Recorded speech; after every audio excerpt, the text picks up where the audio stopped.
Salut à tous les amis, j'espère que vous allez bien. On se retrouve donc ce samedi 7 février, débrief du match entre le Barça et Mallorca. On a beaucoup de choses à dire avant de débuter la vidéo. N'hésitez pas à mettre un petit like, commenter, partager et booster la vidéo. On y va, on débute par le 11 mis en place par Hansi Flick avec quelques rotations. Frenkie de Jong notamment a été mis sur le banc. On avait un milieu de terrain composé de Casado, Fermin, Dani Olmo, donc un milieu de terrain expérimental et très offensif. Devant, Rashford à gauche, Lamine Yamal à droite, Lewandowski en numéro 9. Donc Ferran Torres avait été donc là aussi mis sur le banc au début du match. Défense composée d'Eric Cubarsí sur les côtés, Balde Koundé au but de Joan Garcia, donc un 11 quand même sur le papier ultra compétitif et surtout offensif. Côté Mallorca, Arrasate a mis un 11, un dispositif très défensif avec 5 défenseurs, 2 pistons notamment, avec Morica, on a vu Matteo Morey, ceux qui se rappellent, ancien du Barça. Il y avait également Jan Virgili, celui qui était au Barça l'année dernière, qui a été vendu avec un pourcentage à la revente de 50% pour le Barça, donc qui détient une partie des droits du joueur. Il y avait également Pablo Touré, Muriqi, Samu Costa, etc. Bref, là aussi une équipe assez intéressante et ils l'ont montré d'ailleurs lors du match. Alors première mi-temps, compliqué pour le Barça parce que on a mis du temps à rentrer dans le jeu, à rentrer complètement dans ce match. Le Mallorca avait des bonnes séquences en transition. Il y a eu certaines situations où honnêtement on n'était pas loin parce que Koundé, défensivement, sur 2-3 situations, il y en a une en première mi-temps qu'il sauve sur une mauvaise passe, je crois que c'est Samu Costa, mais sur les autres situations, il est complètement à la rue, il est dilettante, il est tranquille, alors qu'il y a Virgili qui est constamment une menace. À un moment donné, il essaie de faire un coup du sombrero dans sa zone défensive, on a failli se faire punir. Il y a eu aussi une situation où cette fois-ci, c'est un jeu de la tête de Virgili qui attaque son ballon, Koundé pas du tout. Bref, il a beaucoup souffert en défense, et honnêtement, c'était même un peu ridicule. Et offensivement, il n'a pas apporté ce qu'il apportait d'habitude. Alors, première mi-temps, complètement raté. Côté Koundé, on a très peu vu de toute façon certains joueurs, que ce soit Fermin, Dani Olmo, c'était insuffisant, Lewandowski aussi. Honnêtement, le seul joueur qui a pris beaucoup de responsabilités en première mi-temps, c'était Marcus Rashford. Marcus Rashford, sur certaines situations où il se décalait pour essayer de tirer de loin, ça va passer pas très loin du poteau la première fois, puis la seconde fois, ça va être à l'initiative du premier but de Lewandowski, ça va revenir sur Dani Olmo qui va sans faire exprès la remettre à Lewandowski qui va marquer le 1-0. Mais pour autant, la première mi-temps du Barça, elle est bof. Joan Garcia, il n'y a pas eu de gros sauvetage, mais il y a eu un sauvetage d'Eric Garcia qui décale un centre de Jan Virgili sur le petit filet.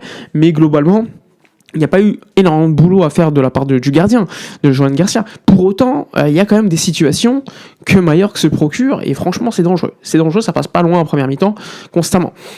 Le Barça mène donc 1-0 à la mi-temps sans avoir montré beaucoup de choses. Lamine Yamal a eu certaines situations, il doit faire beaucoup mieux. Il y a une situation juste avant la fin de la première mi-temps sur un coup franc de Rashford, très bel arrêt du gardien, Léo Roman.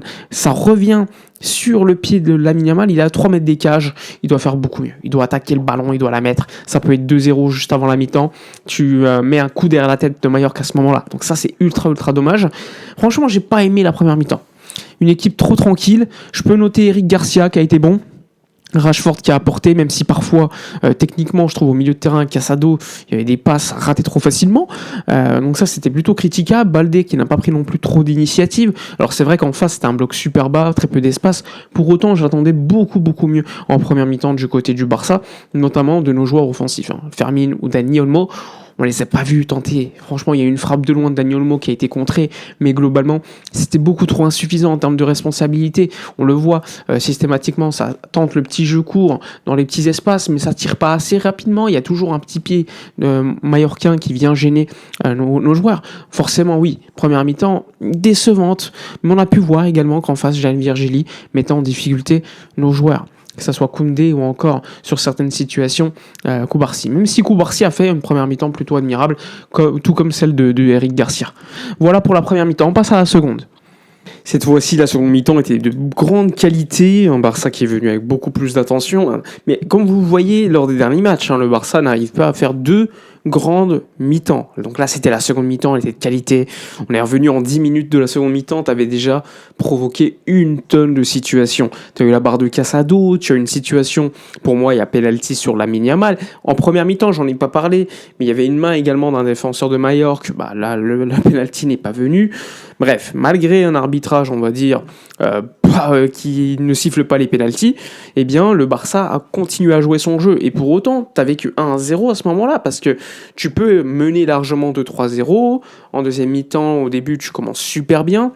On ne sait jamais ce qui peut se passer. Bon, heureusement, ensuite, Yamal va faire la différence avec un golasso, un but magnifique de l'extérieur de la surface. Le gardien ne peut rien faire. Et à partir de ce moment-là, bon, on s'est un petit peu tranquillisé. Flick a fait des changements. Il a fait rentrer, par exemple, Marc Bernal. Il a fait rentrer Cancelo à la place de Rashford, en ailier. Donc ça, c'était intéressant, c'est une autre alternative qu'on peut avoir. On a vu Rooney, qui méritait beaucoup plus de temps de jeu, remplacer Lamine Yamal qui a été donc applaudi par tout le stade. Et surtout, les débuts de Tommy Marquez avec l'équipe première. Et ça, c'est quand même plutôt pas mal. Alors, à la fin du match, on a fait le spectacle, c'était tranquille, mais il faut noter quand même le but exceptionnel de Marc Bernal, parce qu'un milieu défensif qui fait un tel geste dans la surface adverse pour marquer, c'est quand même fort. Et ça, il faut le noter. Très belle rentrée encore une fois de Marc Bernal et la célébration très belle avec Hansi Flick qui était très heureux de le voir marquer ce but. À noter aussi une petite parade de Joan Garcia en deuxième mi-temps. Je crois que c'est Léo Joseph qui était rentré, une équipe de Mallorca en seconde mi-temps qui n'a pas existé du tout. Et donc Joan Garcia est venu sécuriser son clean sheet. Et ça, c'était important. Victoire 3-0 du Barça avec un MVP pour Lamine Yamal. Pour autant, moi, je considère que le joueur qui a apporté le plus de déséquilibre concernant le match, pour moi, c'était Marcus Rashford. Rashford qui a vraiment fait un bon match. Un Rashford qui a fait le boulot, qui a été décisif pour tout simplement marquer le premier but. Même s'il n'est pas passeur ni buteur, pour moi, c'est lui qui fait la diff. Après, en seconde mi-temps, on l'a beaucoup moins vu. Il a fait des choses, il est sorti assez tôt, je crois, à l'heure de jeu, remplacé par Cancelo. Pour autant, le score a été validé. Il faut faire tourner, il y a des échéances super importantes avec dès jeudi, je le rappelle, le match Orayader Metropolitano pour le match aller de Copa. Alors, évidemment, il faut toujours faire un bon résultat. Pour moi, un bon résultat, c'est un nul ou une victoire. Parce que ça se joue sur 2 matchs. Le retour est au Spotify Camp Nou. Donc, il faudra faire le job. Mais pour en revenir au match de ce soir, on l'a vu, je pourrais dire que Fermin Lopez, on l'a beaucoup moins vu globalement sur le match. Défensivement, ça a été plutôt pas mal. La seconde mi-temps de Koundé, offensivement, était un peu plus intéressante, mais c'est pas la folie non plus. Baldé, c'était neutre, il n'a pas apporté énormément de choses. Et globalement, Olmo, il fait quand même un match à 2 passes D, on peut dire ce qu'on veut. Un match à 2 passes D, c'était quand même mieux en deuxième mi-temps pour Olmo aussi, il faut le dire. Mais globalement, l'équipe adverse, en deuxième mi-temps, n'est pas venue sur le terrain. C'était full défense. Je pense que rapidement, quand il y a eu des 0, ils se sont dit bon, le match est mort, on fait les changements, Virgili est sorti, Murici est sorti. Bref, ils ont joué, on va dire, la carotte jusqu'au bout. Ils en ont pris un 3e avec un but exceptionnel, je le rappelle. Ça aurait pu être beaucoup plus lourd, je vous l'ai dit. Pour moi, il y a 2 pénaltys pour le Barça non sifflés. Ouais. Pour moi, ça aurait été encore plus lourd. Mais voilà, c'est des petits détails, des petites décisions. Il y a 1-0 à ce moment-là. On ne sait jamais. Imaginez Mallorca égalise. Eh bien, tu peux être dans une situation où tu joues ta vie, où tu joues le titre, où tu joues sur des détails un championnat. Et c'est pour ça que chaque décision, doit être scrutée vraiment sérieusement. Parce que c'est pas normal qu'il te faille 2 erreurs comme ça au niveau de l'arbitrage et que le VAR ne check pas, c'est pas normal. Voilà globalement sur ce qu'on peut dire sur le match. N'hésitez pas dans l'espace commentaire à donner votre avis, dites-moi votre MVP, likez, commentez, partagez. Moi je vous dis à la prochaine et d'ici là comme d'habitude, portez-vous bien.